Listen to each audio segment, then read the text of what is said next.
My name is Charles Wassam. I'm a physician in Northern Virginia and Washington, D.C. And I'd like to thank those of the media that are here.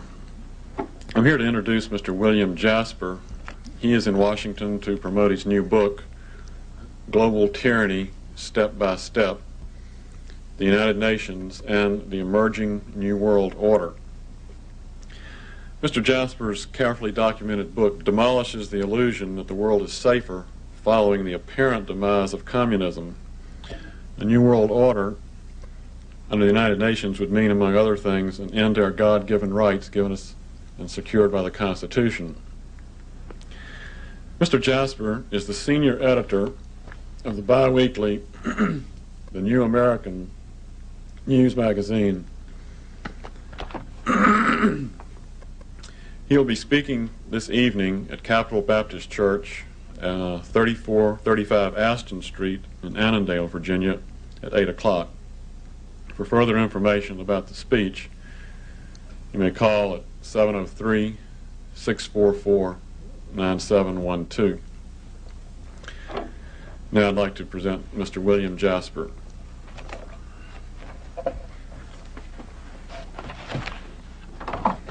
Thank you.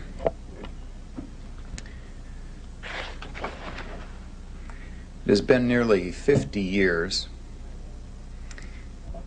since the end of World War II, when a war-weary world embraced a dangerous idea and a dangerous organization.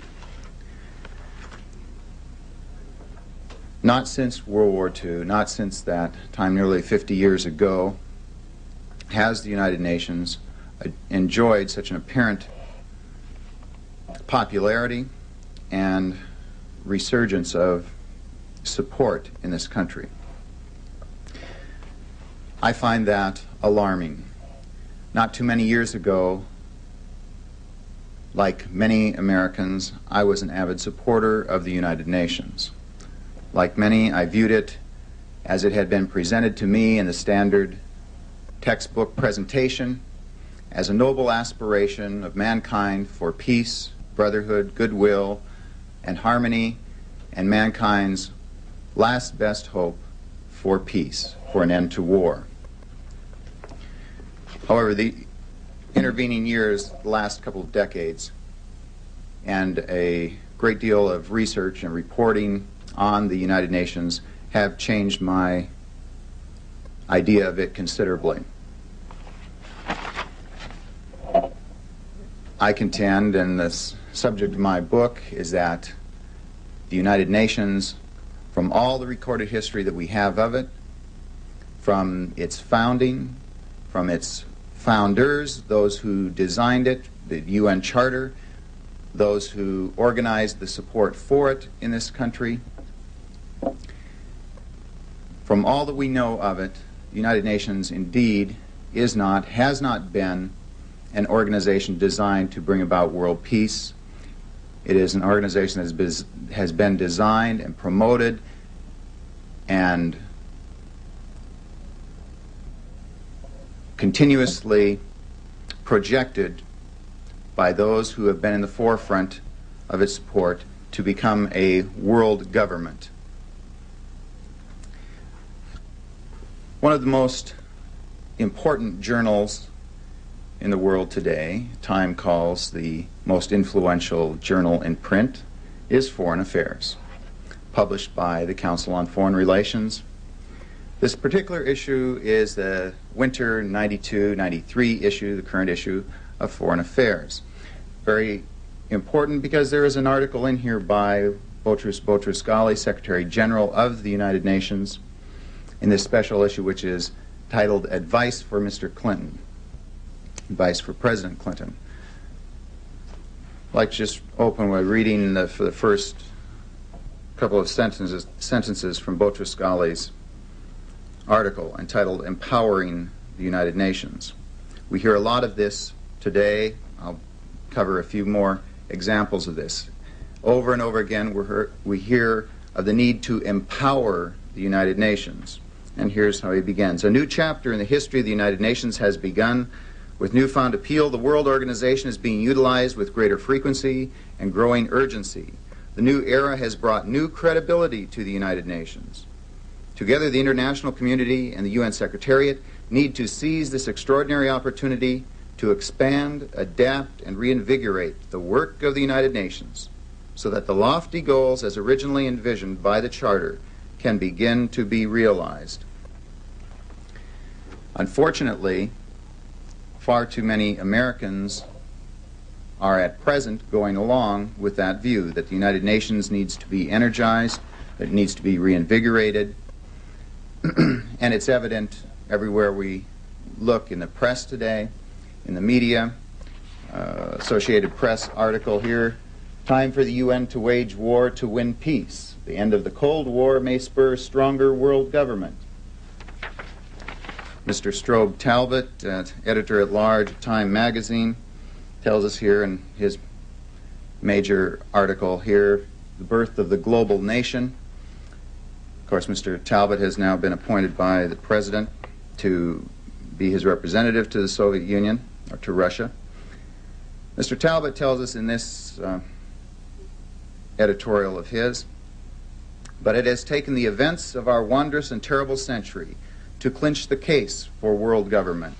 And he goes on to say, "Federalism has provided the most successful of all political experiments, and organizations like the World Federalist Association have for decades advocated it as the basis for global government." The World Federalist Organization, which he mentions, has again become very active and is taking out advertisements, for instance, like this one in the New York Times. John Anderson here pictured. John Anderson, 1980 presidential candidate, asks your support for a UN World Federation. World peace requires world laws. Global problems require global governance. Join John Anderson now in working to transform the United Nations into an empowered, democratic world federation with, goes on to list here, global legislative powers, enforcement powers, judicial powers.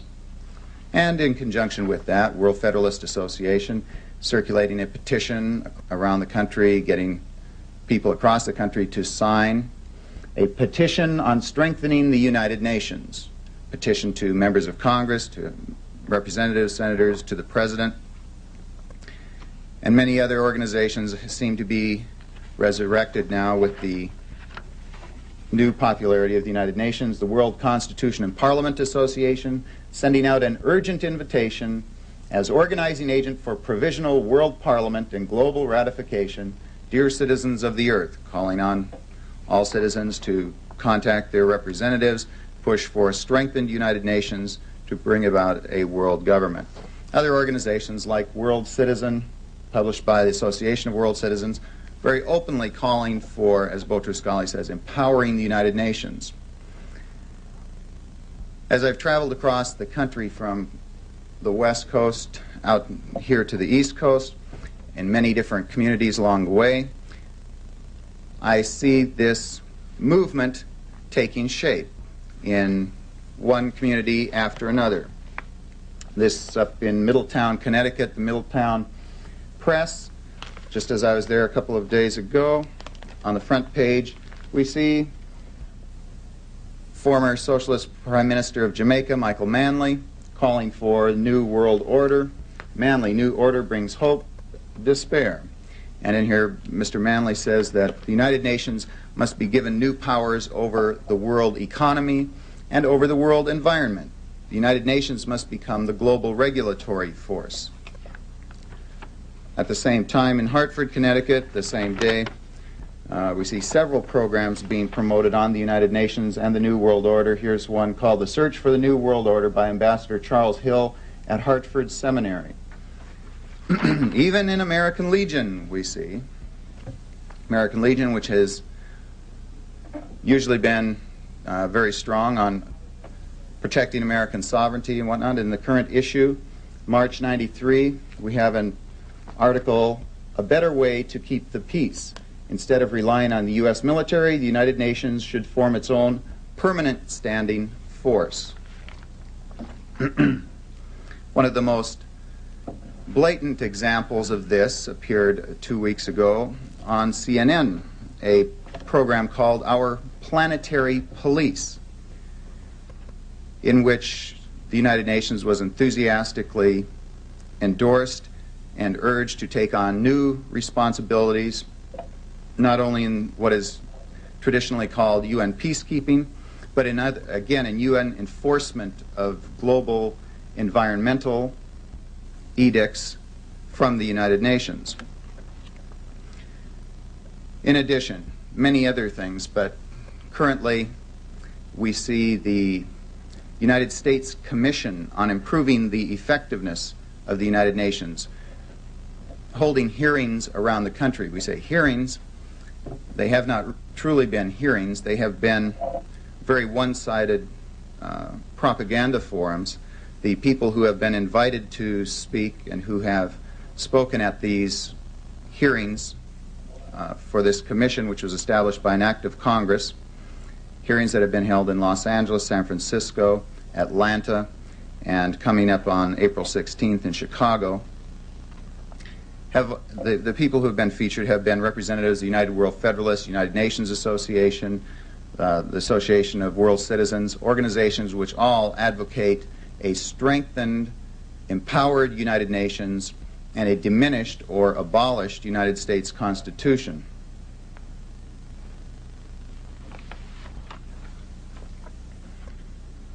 Much of this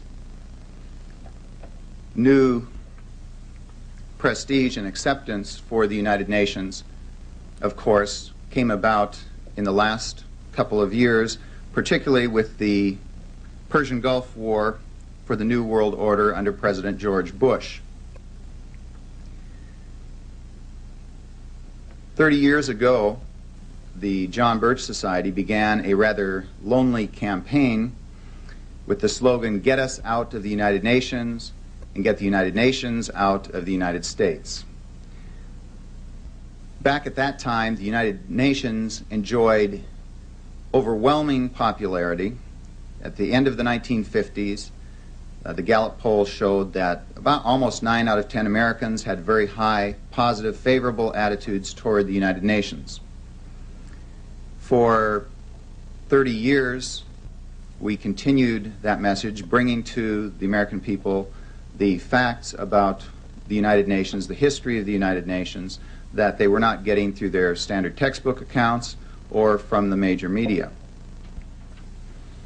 During the 60s, 70s, and 80s, we saw, as recorded by the Gallup annual poll of American opinion on the United Nations, we saw a continual decline in American support from a high of 87% down to, towards the end of the 1980s, 1987, down to around 21%. That was the result of Americans coming to realize that the United Nations, far from being a forum for world brotherhood and peace, had indeed become and was continuously showing itself to be a propaganda forum for every communist, socialist, third world dictator to come here to the United States and from the rostrum of the UN to denounce, pillory, rebuke, and in otherwise insult not only the United States, but Western civilization, market economies, all of the Western free world. Not only that, but it became quite evident that the United Nations was also supporting terrorist organizations around the world, and that American citizens were paying for it. However, that decline in popularity has been at least temporarily reversed with the association of the United Nations with the patriotic fervor brought up behind the war to defeat Saddam Hussein.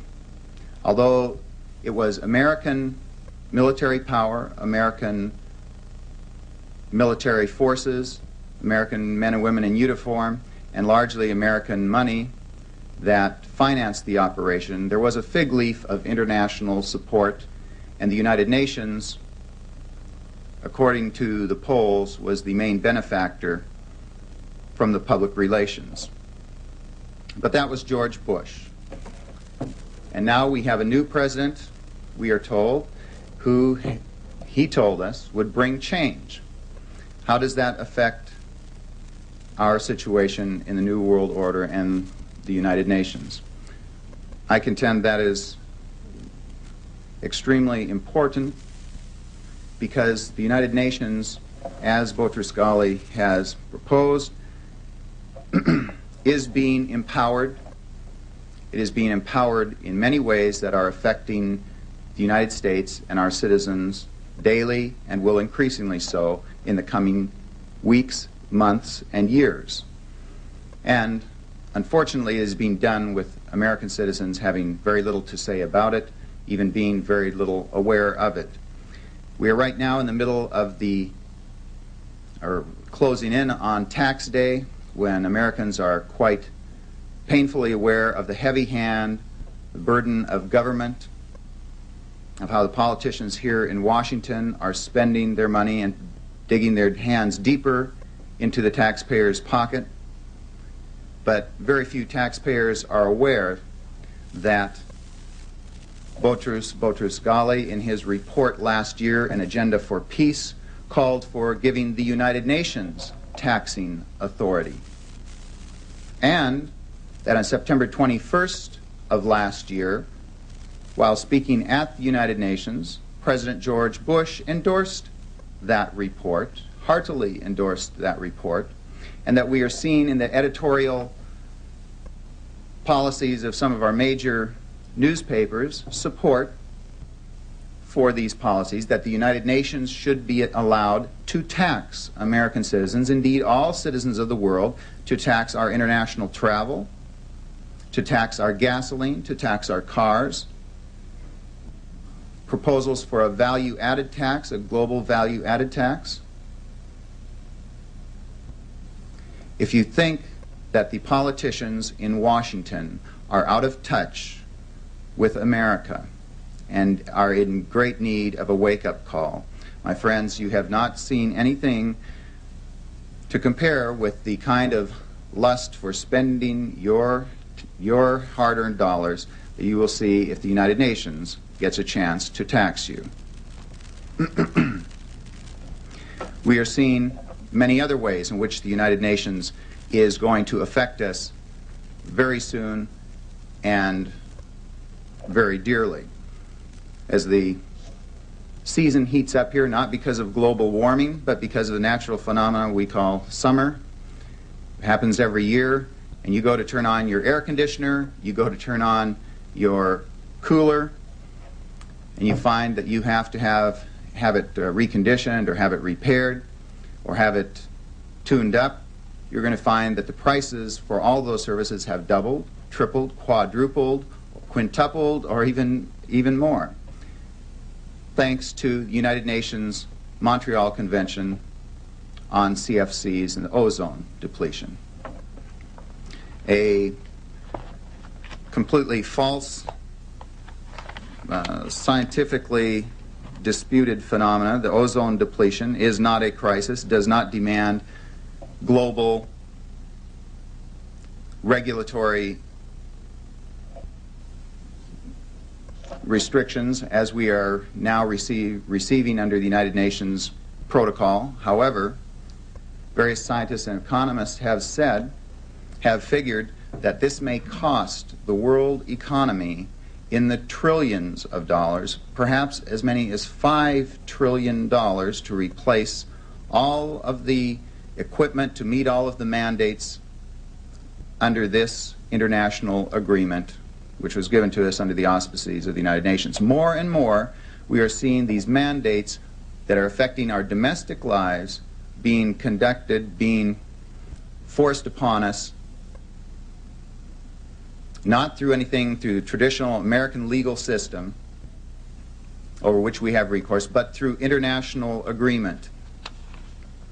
This is very significant for our new administration because, as Foreign Affairs tells us in here, President Clinton, they're very encouraged because President Clinton is even more supportive of the United Nations than President George Bush.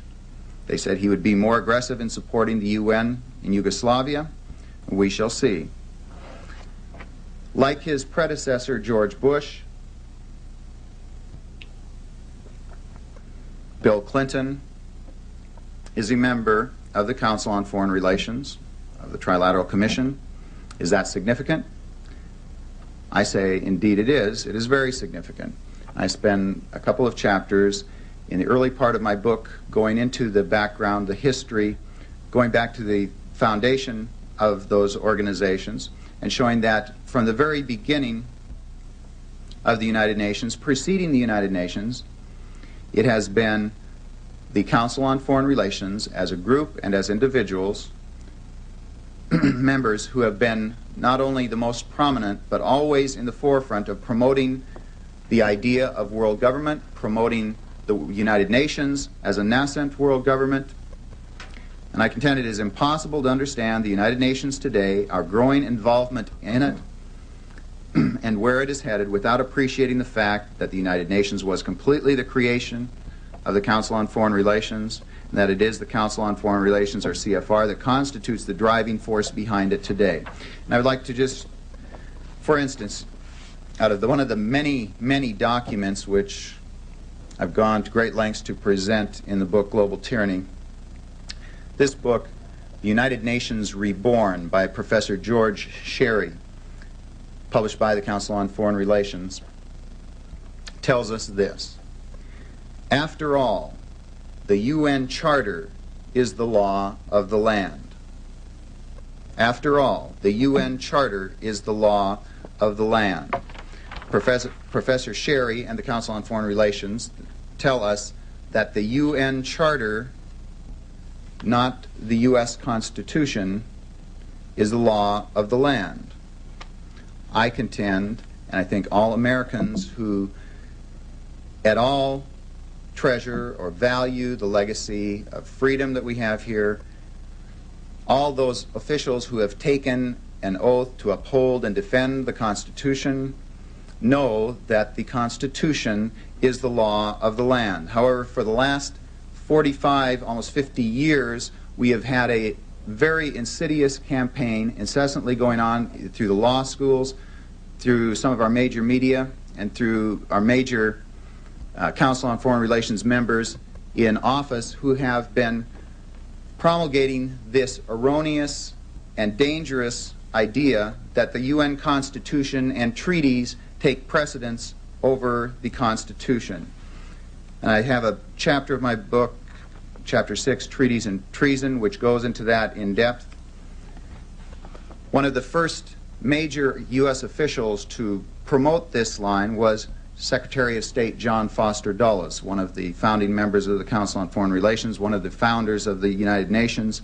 And he said this in a speech, American Bar Association, in April 1952. He said, following up with what Professor Sherry tells us here, where Professor Sherry tells us the UN is the law of the land, that really had its genesis back here in April of '52, where John Foster Dulles says, treaties make international law, and also they make domestic law. Under our Constitution, treaties become the supreme law of the land. Treaty law can override the Constitution. Treaties, for example, can cut across the rights given the people by their constitutional Bill of Rights. What Secretary of State Dulles was saying, and what many of his followers and adherents have been saying and have put in the law books and have made precedents in the history books, convincing the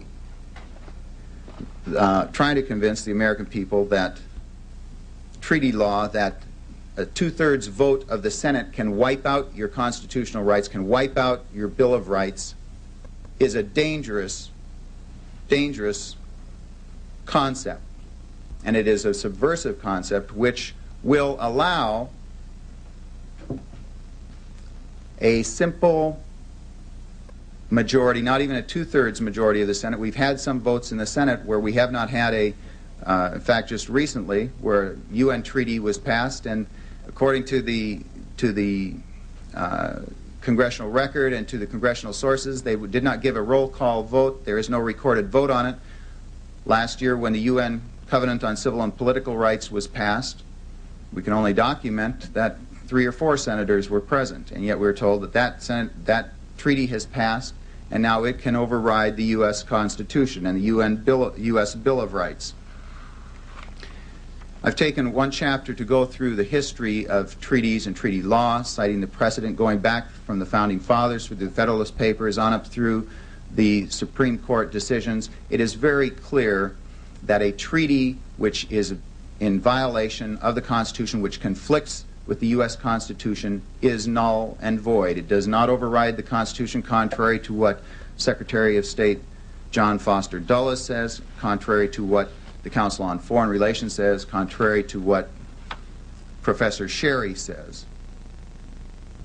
The U.S. Constitution is still the law of the land. It overrides any treaties, regardless of what those with one world ideologies may say.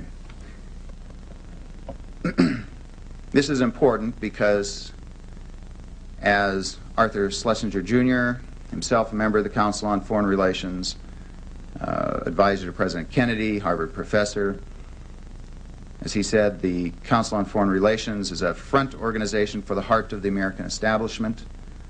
They have been calling shots of American foreign policy for well over 50 years.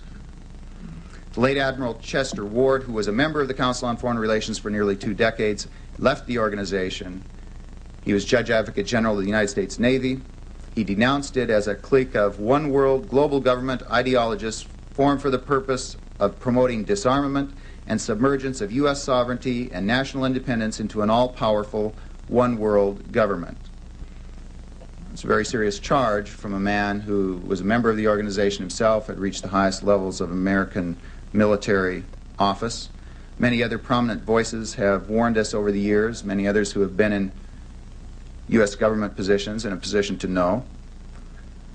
But you have not heard about that. In a speech to the U.S. Senate on December 15, 1987, Senator Jesse Helms talked of this same influence that Chester Ward, Admiral Ward, had warned about.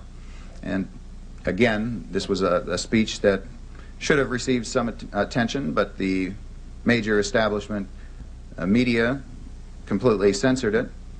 Senator Helms said, "The influence of establishment insiders over our foreign policy has become a fact of life in our time. This pervasive influence runs contrary to the real long-term national security of our nation. It is an influence which, if unchecked, could ultimately subvert our constitutional order." He went on to say, "Private organizations like the Council on Foreign Relations, the Royal Institute of International Affairs, the Trilateral Commission, the Aspen Institute, etc., serve to disseminate and coordinate the plans for this so-called New World Order in powerful business, financial, academic, and official circles." We were told that with the new Clinton administration, we were going to get change. We were going to get a cabinet and administration that looks like America. In our special Clinton edition of the New American, we take a look at this new cabinet, at the new administration, and contrary to what we were told, the big untold story of 1992 and 1993, the big election story, is not change, change, change. It's more of the same. Yes, we had a change from Republican to Democrat, but we see the same Council on Foreign Relations members in charge, the same under Mr. Clinton as under George Bush. We see as Secretary of State, Mr. Clinton's top transition team member, Warren Christopher, member of the Council on Foreign Relations and the Trilateral Commission. Les Aspin, Secretary of Defense, Council on Foreign Relations. Lloyd Benston, Secretary of Treasury, Council on Foreign Relations. Donna Shalala, Secretary of Health and Human Services, Council on Foreign Relations. Peter Tarnoff, Undersecretary for Political Affairs, President of the Council on Foreign Relations. Winston Lord, Assistant Secretary of State for Asian and Pacific Affairs, former President of the Council on Foreign Relations. And on it goes: Bruce Babbitt, Roger Altman, Alice Rivlin, Laura D'Angela Tyson, Anthony Lakes, Samuel Berger, Admiral Crowe, Clifton Wharton, on and on. Looks like from the way that we're going that we will see the same 300 to 400, 10 to 15% of the membership of the Council on Foreign Relations occupying the top echelons of the Clinton administration, same as we've seen during the Bush administration, the Reagan administration.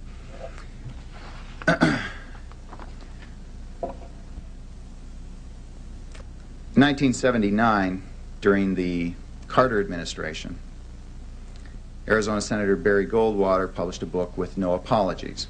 And he said something about the Carter administration at that time that applies with equal force to, or more, to the current situation in the Clinton administration. Said Senator Goldwater, when we change presidents, it is understood to mean that the voters are ordering a change in national policy.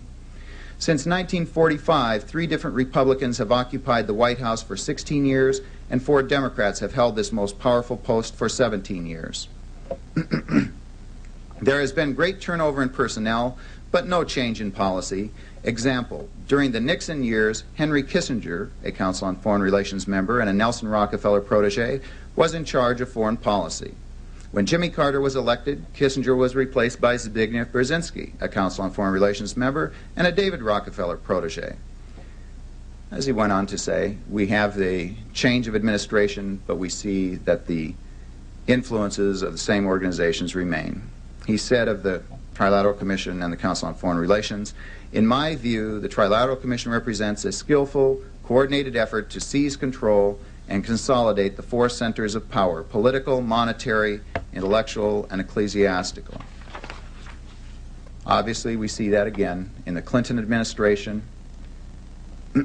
Obviously, we see it in the Council on Foreign Relations advice to Mr. Clinton in this particular issue of the New American Magazine. We went through that issue of Foreign Affairs. As far as I know, the only publication in the United States that surveyed this, which has been repeatedly cited as the most influential journal in the country. What is it that they are advising Mr. Clinton, and has he indicated his willingness to implement that advice? Indeed, he has. In fact, as we point out here, he was already well into implementing that advice. And what does that portend for America? As Admiral Chester Ward, member of the Council on Foreign Relations, says, those who read foreign affairs know what American policy will be months or years in advance. And why is it that an organization like the Council on Foreign Relations, which has held a virtual monopoly on the presidency, on 16 secretaries of state, 15 secretaries of the Treasury, 15 secretaries of defense, all of the top cabinet positions, why is that when we have our confirmation hearings that it is all right to bring up that Ron Brown has connections with this law firm and this corporation, or to go into the backgrounds of all the nominees and see what their personal conflicts of interest may be because of their connections with this corporation or this organization. And yet it is never permissible, it's never brought up in these hearings that this organization with a definite agenda, with an agenda which I contend and which the evidence overwhelmingly shows is one inimical to the United States, one which, as Chester Ward, a member of the organization, said they lust to give up the United States sovereignty to a one-world government. Why is it that these associations are never brought out?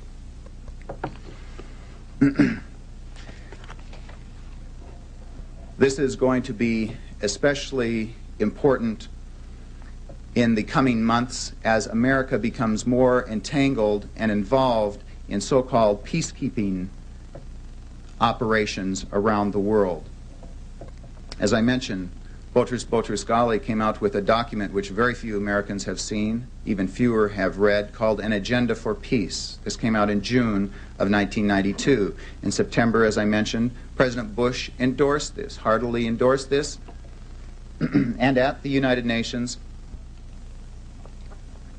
in his speech to the group, announced that he was going to order the Air Force, Army, Marines, and Navy to begin training United Nations troops for peacekeeping operations, and that American military installations would begin being used, and he mentioned specifically Fort Dix, would be used for United Nations training of troops.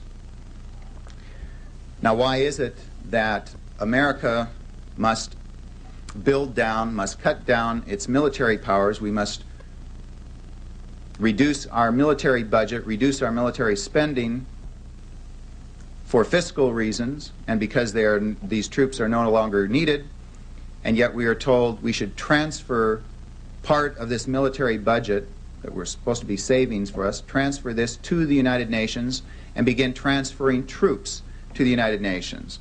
Indeed, we're told in the last week that 5,000 U.S. troops may be left behind in Somalia, not under the U.S. flag, but under the UN flag. 25,000 U.S. troops under NATO command, we are told, may be sent into Bosnia-Herzegovina, again under the UN flag, under UN command.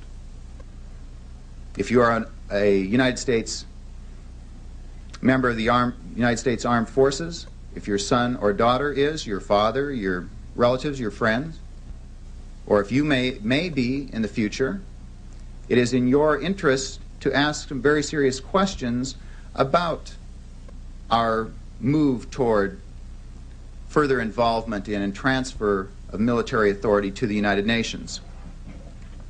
You may find yourself under United Nations command.